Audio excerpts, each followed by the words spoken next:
కేసులుంటే చట్టం ఉంది, అరెస్ట్ చేయండి, కోర్టులో సబ్మిట్ చేయండి. మీరెవరైనా తీసుకెళ్ళి పోలీసు వ్యవస్థను అడ్డం పెట్టుకొని పోలీసు వ్యవస్థ వాళ్ళని చంపటం, వాళ్ళని ఈ విధంగా ఒక మిస్సింగ్ కేసులాగా పెట్టి ఇంతవరకు అతని ఆచూకు తెలియకపోవడం ఎంత దారుణం.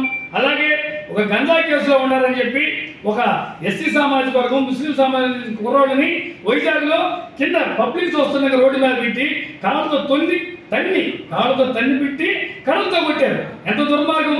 ఇంకా డాక్టర్ బిఆర్ అంబేద్కర్ రాసిన రాజ్యాంగం ఎక్కడుంది? ఇక్కడ కేవలం లోకేష్ బాబు తయారు చేసినటువంటి ఎర్రపుస్తున్నటువంటి రెడ్ బుక్ రాజ్యాంగం నడుస్తూ ఉంది. దీన్ని తీవ్రంగా ఎదుర్కొంటాం. అలాగే ఈ రాష్ట్రంలో మా వైఎస్ జగన్మోహన్ రెడ్డి గారి నాయకత్వంలో, ఈ జిల్లాలో బుచ్చపల్లి సుప్రసాద్ రెడ్డి గారి నాయకత్వంలో, ఈ నియోజకవర్గంలో చుండూరు రవిబాబు గారి నాయకత్వంలో, అలాగే మా రాష్ట్ర బీసీసీఎల్ రాష్ట్ర అధ్యక్షుడు ఎమ్మెల్సీ రమేష్ యాదవ్ గారి దిశానిర్దేశంలో బీసీ సంఘాలు, బీసీసీఎల్ విపరీత అన్ని చోట్ల మేము అన్ని విషయాల్లో పనిచేస్తాం. ఈ యొక్క వైఫల్యాలు ఏదైతే ఉన్నాయో తీవ్రంగా ఎండగడతాం. మరి మీరు ఎలక్షన్ ముందు ఏం చెప్పారు? తల్లికి వందనం.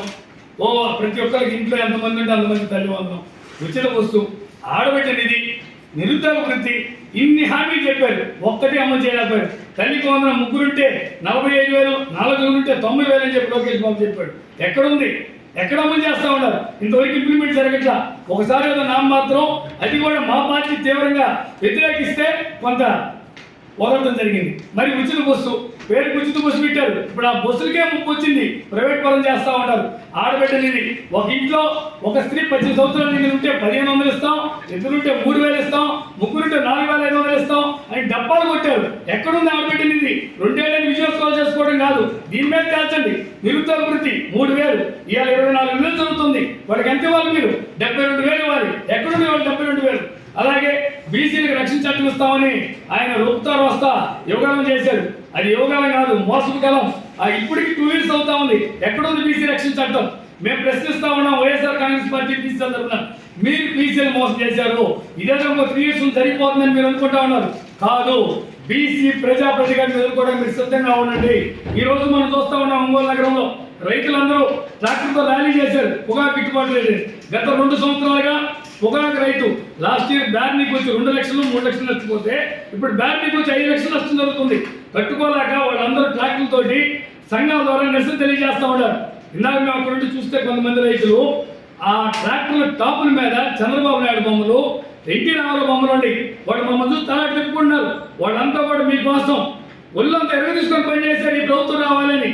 మరి ఈ మంచి ప్రభుత్వం ముంచుతుందని వాళ్ళకి తెలిసి తప్పక వాళ్ళు కూడా బయటకు వచ్చి, అందులో మీ సామాజిక వర్గీయులు కూడా ఉన్నారు, మేము స్పష్టంగా చూసాం, నిరసన తెలియజేస్తూ ఉంటారు. రైతుల యొక్క నటి విరిచేశారు. ఈ రైతుల్లో కూడా రైతుల్లో బీసీలు ఉన్నారు, వాళ్ళంతా కూడా అప్పుల పాలై ఉన్నారు. మీరు ప్రతి ఒక్క మోసం, రైతాంగం దెబ్బతింది, వాహన రంగం ట్యాక్సులు పెరిగినాయి, వాహన రంగానికి ఎటువంటి అవకాశాలు లేవు, వాహన రంగం దెబ్బతింది, రియల్ ఎస్టేట్ దెబ్బతింది, ఆక్వా రంగం వాళ్ళకి ఫీడ్ దొరకట్లా, వాళ్ళు ఈ మధ్య నిరసన తెలియజేశారు కలెక్టరేట్లు కాడ. అలాగే రైతాంగం ఏరియా దొరకట్లా, ఏ వ్యవస్థ కూడా ఇబ్బంది సక్రంగా లేదు, అన్ని వ్యవస్థలు కూడా ఇబ్బందులు పాలై అప్పులు పాలై మీరు ఏదైతే డబ్బా కొట్టారో సంపద సృష్టిస్తామని, సంపద సృష్టించబడుతున్న ఈ రాష్ట్రంలో సంపద ఆవిరైపోతుంది. రైతుల కూడా డబ్బులు అయిపోయి అప్పులు పాలవుతా ఉన్నారు. అలాగే అన్ని వ్యవస్థల్లో అన్ని సామాజిక వర్గాలు కూడా అప్పులు పాలై ఈరోజు సంపద ఆవిరైపోయి అప్పులు పాలై దిక్కుచోసిన స్థితిలో ఉన్నారు.